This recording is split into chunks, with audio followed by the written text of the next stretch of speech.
Jika Anda bertanya kepada sebagian besar rakyat Malaysia tentang Indonesia, umumnya ada 3 jawaban yang cepat muncul. Pertama, negara tetangga yang masih dalam tahap pembangunan. Kedua, lokasi di mana banyak pekerja berasal dan bekerja di Malaysia.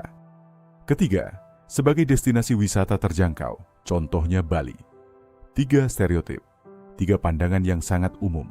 Namun, terdapat satu masalah utama. Gambaran ini jauh dari lengkap. Sebab pada tahun 2026, Indonesia bukan lagi negara yang sama seperti yang banyak dibayangkan masyarakat Malaysia. Indonesia saat ini merupakan anggota G20, kelompok ekonomi terbesar di dunia, ekonomi terbesar di ASEAN, pemimpin utama dalam produksi nikel, yang sangat penting untuk industri baterai kendaraan listrik. Dan banyak yang belum menyadari, Indonesia juga merupakan salah satu kekuatan digital yang berkembang pesat di Asia Tenggara. Ini bukan sekadar kebanggaan nasional, melainkan fakta dalam ekonomi global. Hari ini, kita akan membahas 12 kesalahpahaman besar yang masih diyakini oleh banyak rakyat Malaysia tentang Indonesia. Sebelum itu, izinkan saya berbagi sebuah cerita pendek. Seseorang yang saya kenal pernah mengatakan, rakyat Malaysia tidak suka mendengar tentang hal-hal baik mengenai Indonesia. Dia yakin video ini tidak akan mendapat respon positif.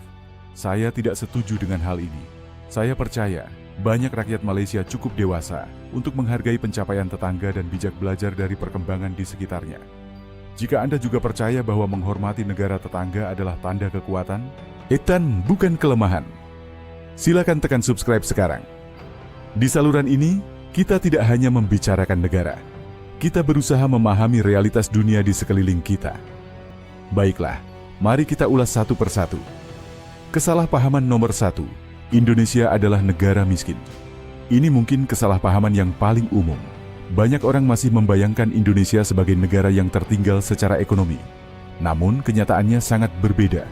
Indonesia memiliki PDB lebih dari 1,4 triliun dolar Amerika Serikat. Ini menjadikannya salah satu dari 16 ekonomi terbesar global. Jika dibandingkan, PDB Indonesia lebih dari 3 kali lipat ekonomi Malaysia. Tentu, PDB per kapita Malaysia lebih tinggi.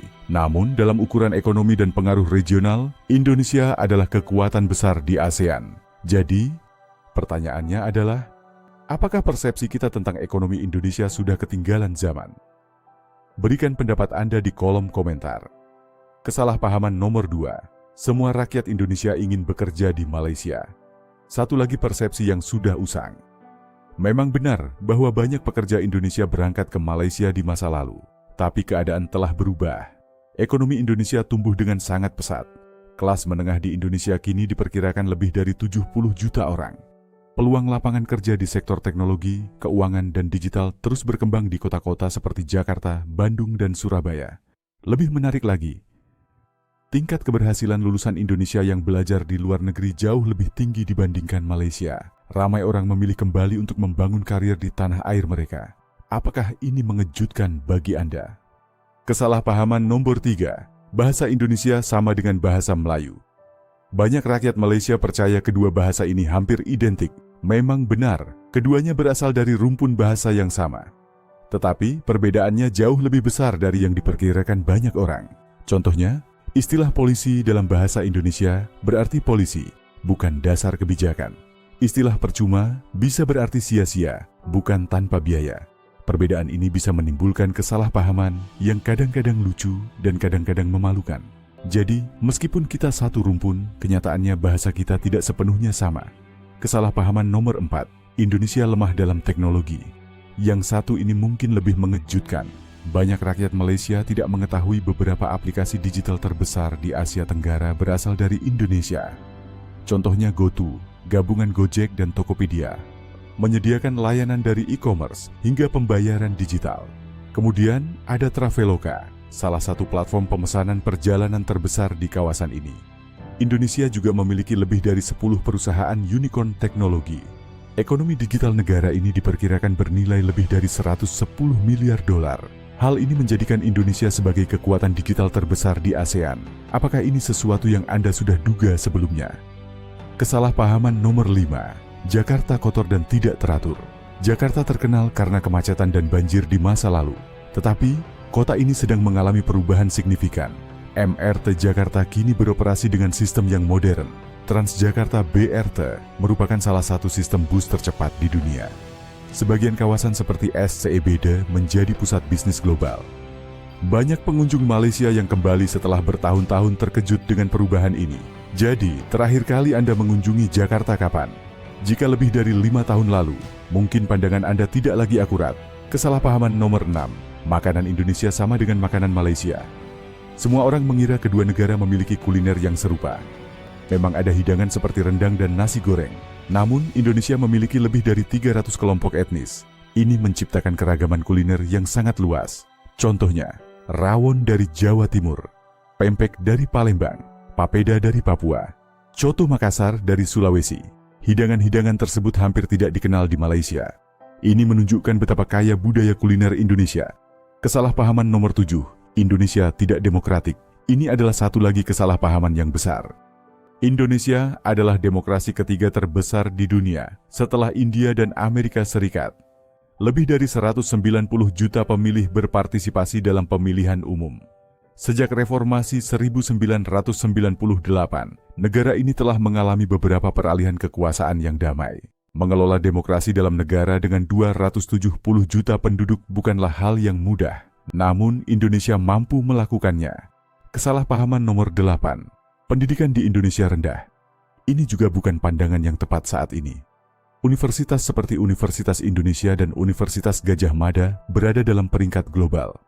Program beasiswa LPDP mengirim ribuan siswa Indonesia ke universitas terbaik dunia seperti Harvard, Oxford, dan EMIT. Yang menarik, banyak dari siswa ini kembali setelah lulus. Mereka membawa pulang ilmu dan jaringan internasional yang membantu membangun negara mereka. Apakah Malaysia memiliki program skala serupa? Apa pendapat Anda? Kesalahpahaman nomor 9, Indonesia tidak memiliki merek global. Namun ini bukanlah kesalahpahaman yang paling besar. Banyak rakyat Malaysia sebenarnya menggunakan produk Indonesia tanpa menyadarinya. Contohnya Indomie yang dijual di lebih dari 100 negara. Kopiko terkenal di seluruh dunia. Selain itu, merek pariwisata Bali mungkin adalah salah satu yang terkuat di Asia. Indonesia juga merupakan penghasil minyak kelapa sawit terbesar di dunia dan pemain penting dalam industri energi global. Kesalahpahaman nomor 10, infrastruktur Indonesia sangat ketinggalan. Ini adalah pandangan yang semakin sulit dipertahankan. Indonesia sekarang memiliki kereta api cepat pertama di Asia Tenggara yang menghubungkan Jakarta dan Bandung. Jalan tol seperti Trans Jawa dan Trans Sumatera menghubungkan daerah-daerah ekonomi utama. Proyek Ibu Kota Baru Nusantara sedang dibangun sebagai kota masa depan. Dalam beberapa aspek, pembangunan infrastruktur Indonesia berkembang sangat cepat.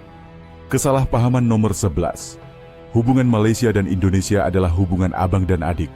Pada suatu waktu, naratif ini mungkin lebih tepat. Tetapi, dunia telah berubah banyak. Ekonomi Indonesia kini jauh lebih besar. Populasi melebihi 270 juta. Pengaruh geopolitiknya pun semakin kuat. Hubungan kedua negara kini lebih tepat, digambarkan sebagai kemitraan sejajar, bukan lagi abang dan adik. Apa pendapat Anda tentang hal ini? Kesalahpahaman nomor 12, kebangkitan Indonesia merupakan ancaman bagi Malaysia. Ini mungkin kesalahpahaman yang paling signifikan. Banyak yang melihat kemajuan tetangga sebagai ancaman. Namun sebenarnya itu bisa menjadi peluang.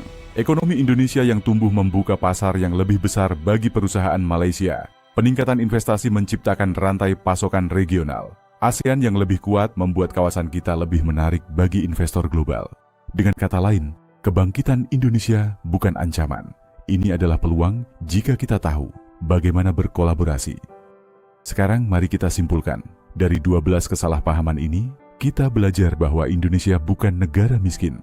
Indonesia adalah bagian dari 20 ekonomi terkuat di dunia. Teknologinya berkembang pesat, demokrasinya besar, infrastrukturnya tengah berkembang, dan hubungannya dengan Malaysia perlahan-lahan berubah menjadi hubungan yang setara. Kesalahpahaman tentang negara tetangga bukan hanya masalah pengetahuan, ini juga bisa menjadi masalah strategis. Karena ketika kita salah memahami tetangga kita mungkin melewatkan peluang besar untuk berkolaborasi. Di era dunia yang saling terhubung ini, kerjasama regional menjadi sangat penting. ASEAN akan menjadi lebih kuat jika negara-negara di dalamnya saling memahami dan menghargai satu sama lain. Saat ini, saya ingin menanyakan satu pertanyaan terakhir. Dari 12 kesalahpahaman ini, manakah yang paling mengejutkan untuk Anda? Adakah kesalahpahaman lain mengenai Indonesia yang tidak disebutkan di video ini? Tuliskan jawaban Anda di kolom komentar. Saya akan membaca setiap komentar. Jika video ini membuka pandangan baru untuk Anda, silakan tekan like. Dan jangan lupa subscribe, karena setiap minggu kita akan membahas fakta, ekonomi, dan perkembangan geopolitik di kawasan kita. Karena memahami tetangga bukan tanda kelemahan. Ini adalah tanda kebijaksanaan. Dan masa depan ASEAN mungkin bergantung pada seberapa baik kita saling memahami. Sampai jumpa di video berikutnya.